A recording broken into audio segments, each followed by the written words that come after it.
Hello दोस्तों, जय Hind. SSB में एक नई भर्ती निकल करके आ रही है हेड कांस्टेबल का। तो इसका हम लोग समझेंगे नोटिफिकेशन से लेकर के सिलेक्शन तक, ठीक है ना। और पूरा पैटर्न इसका हम लोग देखेंगे और सिलेक्शन प्रोसेस देखेंगे, सब कुछ देखेंगे, ठीक है ना। तो जरा देखिए, इसमें दो वैकेंसी के बारे में हम बता रहे हैं, ठीक है ना। एक मैकेनिक का वैकेंसी है जो केवल और केवल मेल यानी केवल मेल कैंडिडेट ही इसको भर सकते हैं। सीट कितना 296। अगर बात करें वही एचएससी कम्युनिकेशन में, तो इसका है 578 पोस्ट, जिसमें मेल और फीमेल दोनों कैंडिडेट अप्लाई कर सकते हैं, ठीक है ना। अगर हम बात किया जाए कि इसकी सैलरी कितने, तो देखिए इसकी सैलरी लेवल 4 की जा रही है और इसकी अप्रॉक्स जो सैलरी बनने वाली है वो बनने वाली 45,000 प्लस आपकी सैलरी बनने वाली है, ठीक है ना। अगर वहीं पर बात करें कि एलिजिबिलिटी इसकी क्या है, आपको पता चल गया वैकेंसी सैलरी, तो अब एलिजिबिलिटी जानना चाहेंगे, जाहिर सी बात है। तो एज कितना, 18 से 25 इसका एज है। कब तक, फार्म के लास्ट डेट तक। और फार्म का लास्ट डेट क्या है वो अभी हम आपको बता रहे हैं। तो फार्म का लास्ट डेट देखिए जरा सा यहाँ पर है, यानी 18 जून 2023 तक आपका 18 साल कम से कम हो जाना चाहिए, ठीक है ना। इस बात को ध्यान दीजिएगा, 18 साल हो जाना चाहिए। और एज में रिलैक्सेशन मिलता है 3 साल ओबीसी को मिलता है और एससी एसटी को 5 साल मिलता है, ठीक है ना। चलिए, अगर बात कर रहे हैं कि क्वालिफिकेशन में क्या होना चाहिए, तो ध्यान से सुनिएगा। यहाँ पर दो पोस्ट के लिए बता रहे हैं, एक एससी मैकेनिक और एक एचसी यानी हेड कांस्टेबल कम्युनिकेशन का।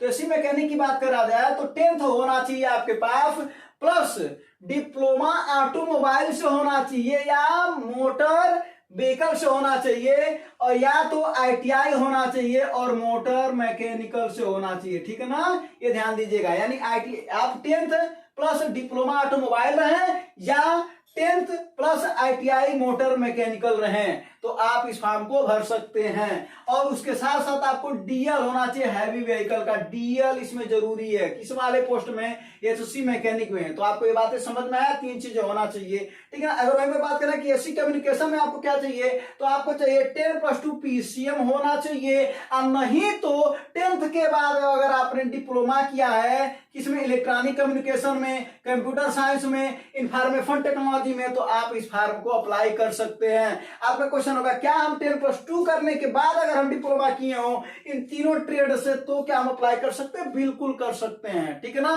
क्योंकि 10th के बाद भी डिप्लोमा किया जा सकता है, 10+2 के बाद भी डिप्लोमा किया जा सकता है। एक बात का ध्यान दीजिएगा कि 3 साल वाली डिग्री होनी चाहिए, क्योंकि आपको पता है कि डिप्लोमा 2 साल वाला भी होता है। तो इसमें नोटिफिकेशन में लिख रखा है कि 3 साल वाली डिग्री होनी चाहिए डिप्लोमा की, ठीक है ना। चलिए, अब बात कर लेते हैं कि अगर आपका एज है, क्वालिफिकेशन अगर आपका है, तो इस वीडियो को आप कंटिन्यू करिएगा।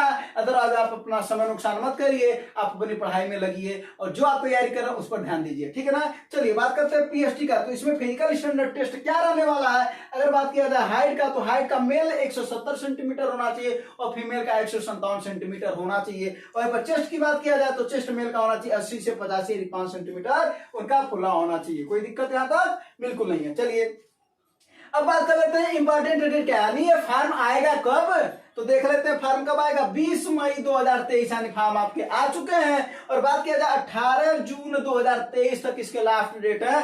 फॉर्म को जरूर अप्लाई कर लीजिएगा अगर आपकी क्वालिफिकेशन कुछ जो बताया गया वो है तो, ठीक है ना। फॉर्म को अप्लाई जरूर करिएगा। और वहीं पर बात किया जाए कि एग्जाम डेट, तो एग्जाम डेट इसका ऑफिशियल साइट पर आपका जारी कर दिया जाएगा, ठीक ना। एग्जाम इसके भी जल्दी ही करवाए जाते हैं, ठीक है।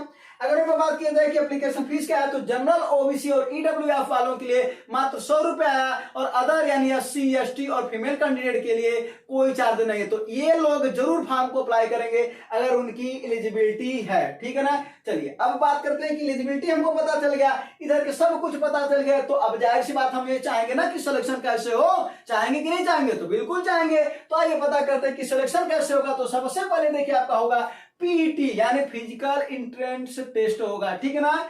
उसके बाद से होगा पीएसटी यानी फिजिकल स्टैंडर्ड टेस्ट होगा। उसके बाद से क्या होगा, एग्जाम होगा, और फिर ट्रेड टेस्ट होगा या स्किल टेस्ट उसको बोलते हैं। फिर उसके बाद से आपका होगा डॉक्यूमेंट वेरिफिकेशन।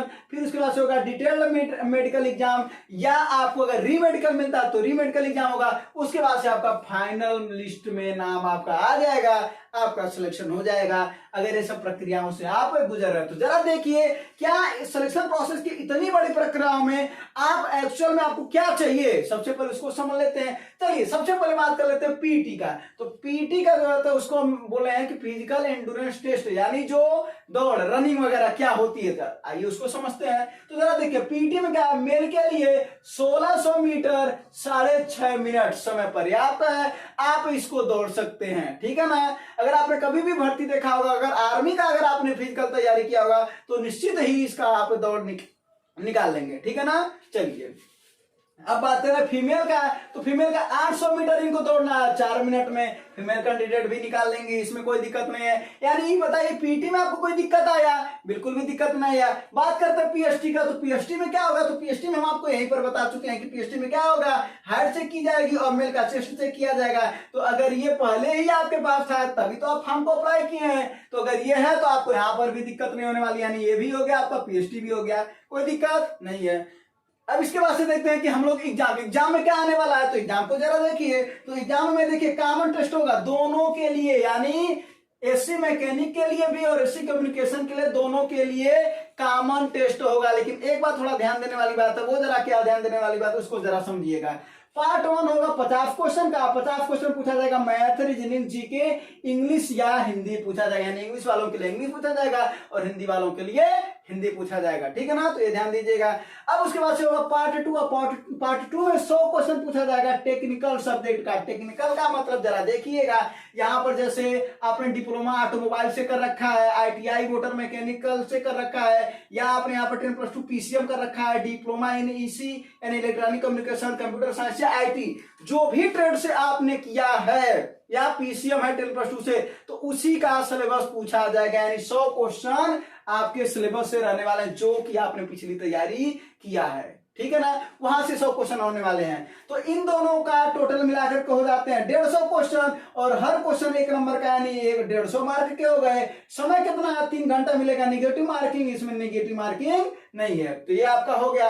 अब हमने क्या बोला जरा से सुनिएगा यहाँ पर, कि अगर बात किया जाए कि एससी मैकेनिक के लिए, तो एससी मैकेनिक के लिए ना पेपर 2 पर ही कट ऑफ बनेगा, पेपर 2 पर केवल कट ऑफ बनेगा। लेकिन अगर वहीं पर बात किया जाए एससी कम्युनिकेशन पर, तो पार्ट 1 और पार्ट 2 दोनों को मिलाकर के उसका फाइनल कट ऑफ बनेगा, ठीक है ना। चलिए अब बात हो गया आपका एग्जाम। तो एग्जाम में आपको पता चल गया कि क्या क्या आपका आने वाला है और कितने देर का एग्जाम आपका रहने वाला है। उसके बाद से बात किया जाए कि ट्रेड टेस्ट और स्किल टेस्ट में क्या आने वाला है। तो जरा देखिए ट्रेड टेस्ट 50 नंबर का होगा, ध्यान से सुनिएगा, 50 नंबर का होगा, 60% क्वालिफाइंग होगा, यानी 60% आपको नंबर पाना जरूरी है, ठीक है ना। तो 60% आप इसका नंबर पाएंगे, यानी 30 नंबर आपको पाना जरूरी है। और लेकिन यहाँ पर ध्यान से देखिएगा कि नो ऐड फाइनल मेरिट, यानी फाइनल मेरिट में इसको ऐड नहीं किया जाएगा, केवल क्वालिफाइंग लेकर का है। लेकिन 30 नंबर आपको 50 में पाना चाहिए, ठीक है ना, वो उतना आपको लाना पड़ेगा। तो ट्रेड टेस्ट हो गया। जब ट्रेड टेस्ट हो जाएगा उसके बाद फिर डॉक्यूमेंट वेरिफिकेशन, जो आपके पास डॉक्यूमेंट है उसी को वो लोग जांच करेंगे।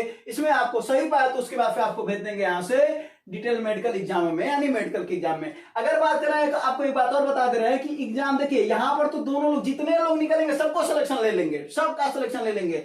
लेकिन अगर बात किया जाए एग्जाम के बाद से, तो यहाँ पर 20 गुना लोगों का सिलेक्शन लेंगे। किस चीज के लिए? ट्रेड टेस्ट और स्किल टेस्ट के लिए 20 गुना लोगों को। और उसके बाद से जब ये ट्रेड टेस्ट और स्किल टेस्ट से यहाँ पर कुछ लोग छट जाएंगे, फिर 3 गुना लोगों को बुलाया जाएगा। किसके लिए?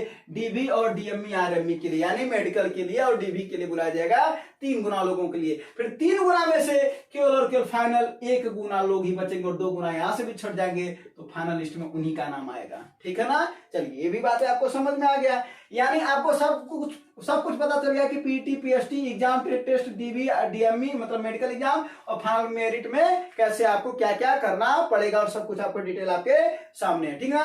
अब रही बात ये देखिए नॉन टेक की तैयारी, अगर इसके बात की याद है तो देखिए टेक्निकल सब्जेक्ट और नॉन टेक, यानी मैथ, रीजनिंग, जीके और हिंदी या इंग्लिश, ठीक है ना।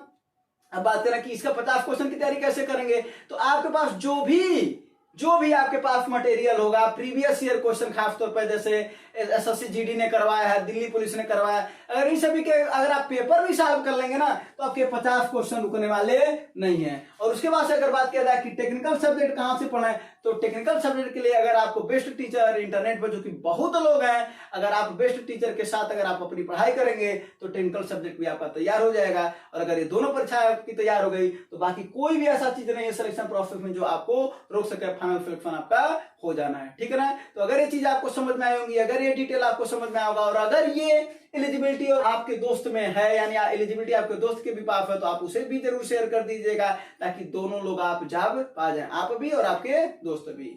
धन्यवाद, जय हिंद।